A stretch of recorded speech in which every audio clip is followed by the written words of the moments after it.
The silent divide. There is a quiet divide among men that rarely gets discussed openly. On one side are men who seem to move through social spaces effortlessly. Conversations open naturally. Attention comes without force. Women respond with ease, curiosity, and warmth. On the other side are men who try, sometimes very hard, but feel invisible. They rehearse words, analyze situations endlessly, and yet walk away with the same result: silence, hesitation, or polite rejection. The difference between these two groups is not looks, money, or status. It is internal alignment. And this story begins with a man who believed he was doing everything right, yet felt deeply wrong. A man who did everything correct. Daniel was disciplined, organized, intelligent. He read books on communication, watched videos on confidence, followed advice meticulously. From the outside, he appeared composed. Inside, he carried constant tension. Every interaction with a woman felt like a test he had to pass. If the conversation went well, he felt temporary relief. If it didn't, the failure echoed for days. Daniel believed attraction was something you earned through perfect behavior. What he didn't realize was that attraction is something you allow, not manufacture. And that misunderstanding shaped everything. The weight of needing an outcome. Daniel's problem was not fear. It was need. Need for approval. Need for validation. Need for certainty. When a man approaches someone while internally asking, "Please like me," that request is felt, without words. Human beings are deeply sensitive to emotional pressure. Women, in particular, respond less to what is said and more to what is felt. And need feels heavy. It bends posture. It shortens breath. It speeds speech. Daniel didn't notice these changes, but others did. A moment of observation. One evening, Daniel attended a social gathering. He watched from the edges, doing what he often did, observing. There was another man there, quiet, unassuming, not dominant or loud. Yet people gravitated toward him. Women stayed longer in conversation, laughed more freely, maintained eye contact. The man was not trying to impress. He was present. That presence carried no agenda. This unsettled Daniel. Because if attraction didn't come from effort, then what had he been doing all along? The first cracking of an identity. That night forced the question Daniel had avoided. What if my effort is the problem? This is an uncomfortable realization for many men. Effort feels virtuous.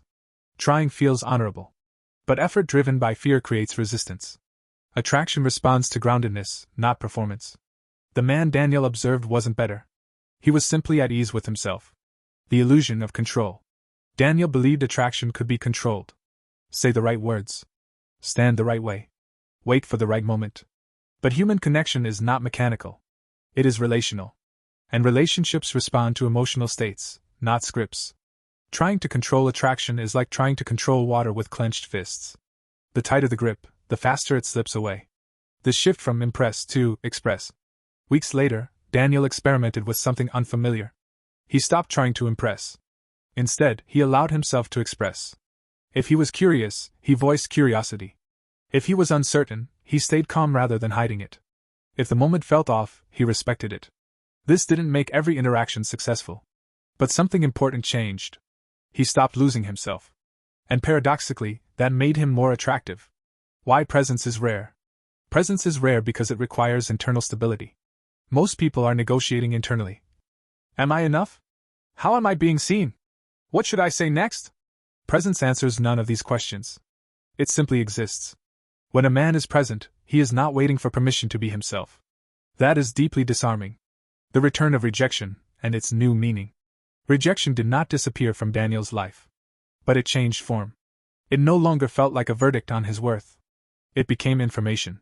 Sometimes chemistry wasn't mutual. Sometimes timing wasn't right. Sometimes interest simply wasn't there. And that was okay. When rejection stops threatening identity, confidence becomes sustainable. Masculine calm versus masculine force. Many confuse masculinity with force. Raising voice. Dominating conversation. Projecting intensity. But the most attractive masculine energy is calm authority.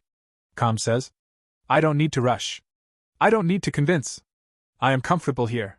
Force says the opposite. Women respond instinctively to calm because calm signals safety. The emotional economy of attraction. Attraction is not logical. It is emotional economics. People move toward what feels light and expansive. They move away from what feels heavy and demanding.